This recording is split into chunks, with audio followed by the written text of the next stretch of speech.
Hello everyone, Radhe Radhe. आप सभी का बहुत बहुत स्वागत है। अगर आपके घर में पितृदोष है तो पितृदोष की शांति के लिए आप अपने घर में स्वयं किस तरह का कौन सा उपाय कर सकते हैं, आज के वीडियो में पंडित जी के साथ मैं शेयर करने वाली हूं। तो वीडियो को ध्यान से देखें। बिना पैसे का उपाय है और आपको इससे बहुत ज़्यादा ही फायदा होगा। हम भी खुद इस उपाय को करते हैं, इसीलिए मैंने पंडित जी से कहकर आप लोगों के लिए वीडियो बनाया है। प्लीज़ ध्यान से देखिएगा और लाइक ज़रूर कीजिएगा। जय श्री राधे।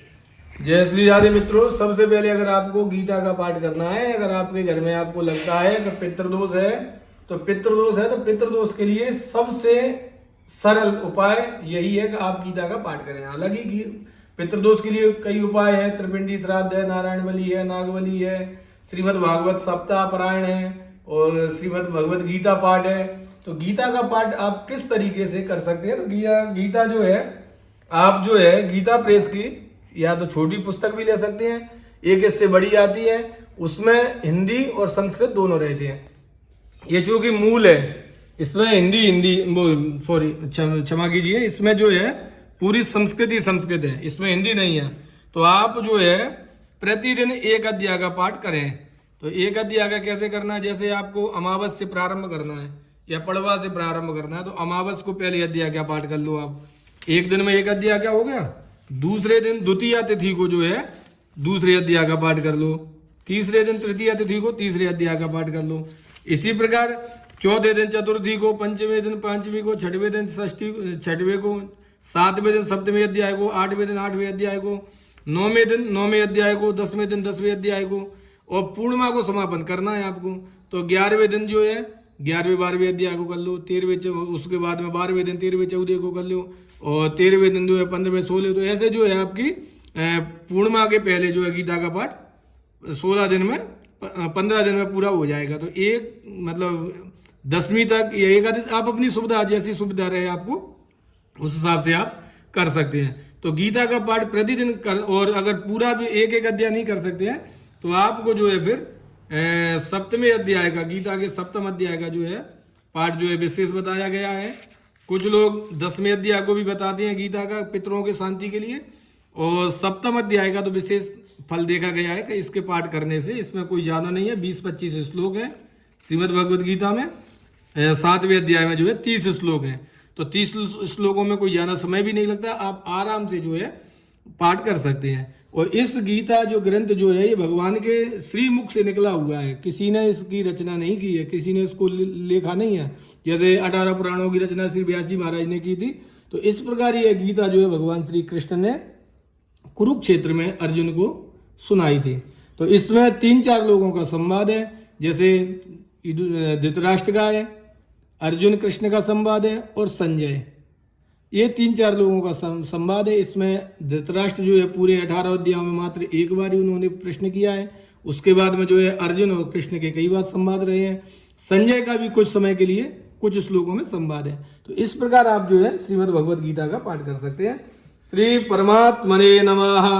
सप्तमोत्सव श्री भगवान वाच मय्या सक्तमयदा ज्ञास्यसि तक्षणु ज्ञानम ते सविज्ञानम इदं वक्ष्याम्यसे सदा यज्ञत्वा नेभूयो न ज्ञातव्यम विशिष्यते मनुष्याणां सहस्रेषु कश्चिदतीत सिद्धये यततामस सिद्धीनां कश्चिन् मां वेति तत्त्वतः एतद्धार्यते जगत्। इस प्रकार जो है श्रीमद् भगवद गीता का पाठ कर सकते हैं आप अपने तरीके से, आपको जिसमें सुविधा रहे। आप दीपक भी जला सकते हैं। अब ये पाठ करने के पहले आपको किन किन चीज़ों का ध्यान रखना है, तो इसका विशेष ध्यान करिए। तो सबसे पहले आपको आसन बिछाना है, आसन पे बैठना है। इसके बाद ये आपको जल पात्र लेना है, जिससे आपको 3 बार ओम केशवाय नमः बोल के पीना है जल, ओम नारायणाय नमः, ओम माधवाय नमः। इसके बाद में जो है आप हाथ में जल लेकर के और ठाकुर जी से एक पितृ स्वरूपी नारायण भगवान से प्रार्थना करेंगे, हे नारायण, हमारे जो पितृ हैं जो अधोगति में है, किसी भी अधोगति में है, उनको सदगति प्राप्त हो। और गीता का जो है पाठ हम कर रहे हैं तो उनसे जो है इस पाठ से जो है उनको सदगति प्राप्त हो। तो ऐसा, और अगर आप चाहें तो किसी ब्राह्मण से भी आप करा सकते हैं, योग्य ब्राह्मण से। तो पितरों के कार्य में योग्य ब्राह्मण की आवश्यकता अनिवार्य है। तो इस बात का आप जो है विशेष ध्यान रखें। तो किसी आप अगर नहीं कर सकते हो किसी ब्राह्मण से भी करा सकते हो। और अगर आप करते हो तो इससे दोनों बातें हैं, एक तो घर में सकारात्मकता ऊर्जा आएगी, सकारात्मक ऊर्जा, नेगेटिविटी खत्म हो जाएगी, घर का सुंदर वातावरण रहेगा। तो इन सभी चीजों को आप विशेष ध्यान रख करके और अपने पूर्वजों का और पितरों का भी स्मरण करें कि भैया आप आइए और हम जो है गीता का जो पाठ कर रहे हैं आप उसको श्रवण कीजिए। ऐसी भावना करते हुए आप जो है पितरों का ध्यान करके और गीता का पाठ करें। जय श्री राम। अब इसमें एक विषय और आया कि भाई इस पाठ को कौन कौन कर सकता है। तो पाठ तो कोई भी कर सकता है। पाठ का मतलब है, शास्त्र कहता है कि देवम भूतवा देवम यजेत। आप देवता बन करके देवता की आराधना करिए। देवता बन करके यानी देवताओं का जो खान पान है, देवताओं का जो पहनना उड़ना है, देवताओं को जो चीजें प्रिय है, सात्विकता, तो वो सात्विकता विचार हो, सात्विक भोजन हो, तो ये सब चीजें जो है आप विशेष तौर पे ध्यान से करें। और इसमें महिलाएं पुरुष हिंदी में करना है तो कोई भी, संस्कृत में करना है तो भी कोई भी कर सकता है, उसमें कोई वो नहीं है दिक्कत। कोई मतलब महिला नहीं करे या पुरुष नहीं करे तो ऐसा कुछ नहीं है। आप अपनी सुविधा के अनुसार इस पाठ को कर सकते हैं गीता के को। और अगर आप चाहें तो इसी में जो है दही पेड़ा इत्यादि का आप भी भोग लगा सकते हैं। फिर कई प्रकार के आगे के वही उपाय हैं। तो अगर किसी को इस प्रकार की समस्या है तो आप हमें कमेंट के बॉक्स में बताएं। तो इसका जो है पितरों से संबंधित समस्या के निदान के लिए हम जो है आपको बिल्कुल मार्गदर्शन करेंगे। गीता का अगर आपको पाठ करना है तो गीता के पाठ में किन किन सावधानियों का आपको ध्यान रखना है, इस चीज का विशेष ध्यान रखें। कभी भी जो है आप पुस्तक को इस प्रकार हाथ में लेकर के पाठ न करें। ऐसे अगर आपको कम भी दिखता है या कोई बात है, कोई भी समस्या है, तो या तो आप मोटे अक्षर वाली पुस्तक ले लें, लेकिन उसको ऐसे हाथ में लेकर के पाठ न करें। कोई वस्त्र बिछा करके इस प्रकार जो है पुस्तक को रख करके, और पुस्तक को ऐसे भी नहीं रगड़ना हाथ से। भाई ये साक्षात सरस्वती है तो सरस्वती का आपको ध्यान रखना है। ऐसे नहीं करना कि इसको ऐसे करके यहाँ से टेढ़ी हो, और फटी नहीं होना चाहिए पुस्तक। पोथी जो है कोई भी फटी नहीं होना चाहिए, तो नई पोथी होना चाहिए।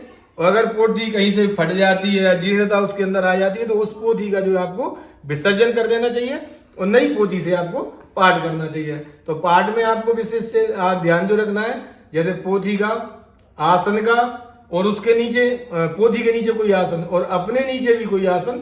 अगर आप दीपक जला के करना चाहते हैं तो आप दीपक भी जला सकते हैं, धूप बत्ती जला सकते हैं। आप अपनी सुविधा के अनुसार यह पाठ कर सकते हैं। महिलाएं जो है जिस समय जो 5-7 दिन पूजा करने के नहीं होते हैं उस समय इस पाठ को न करें, खाली प्रणाम कर लिया करें हाथ जोड़ के बस। वैसे पाठ 5-7 दिन नहीं करना चाहिए। उसके बाद पर आप जो है अपने 5-7 दिन की पूर्ति जो है किस प्रकार करना है वो आप अपने तरीके से कर सकते हैं। जय श्री राधे मित्रों, राधे राधे।